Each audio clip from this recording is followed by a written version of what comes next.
ప్రవేశించినప్పుడు అప్పుడు కూడా నేను కన్నులు మూసుకొనే ఉన్నాను. కానీ పార్థుడు వచ్చి కూర్చున్న స్థానం వలన నేను కన్నులు తెరవగానే తను నా ముందు ప్రత్యక్షమయ్యాడు.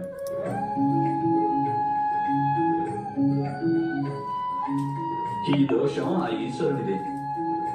ఎందుకంటే వారు కన్నులను ముఖానికి ముందు వైపు అమర్చారు.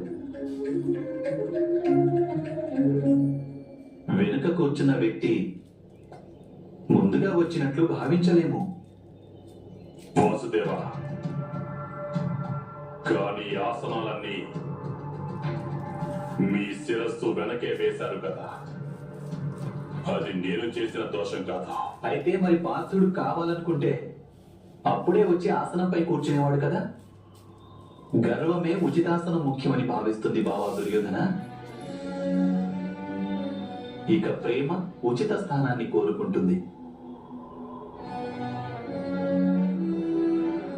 నేను వాగ్దాన భంగం చేయడం లేదు.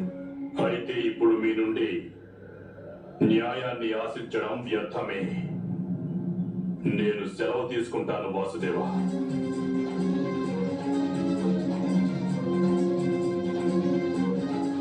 ఆగండి యువరాజా దుర్యోధన.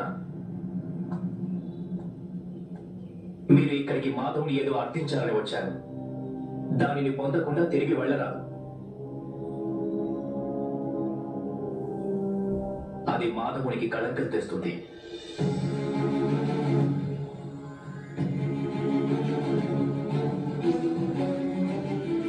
అయితే నేనేమి చేయగలను? వాసుదేవుడు ముందుగా నిన్ను అర్థించమని ఆదేశిస్తున్నాడు.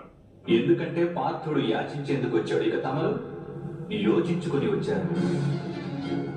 పార్థుని మనసులో అంకిత భావం ఉంటే ఇక తమరి మనసులో ఉంది రాజనీతి.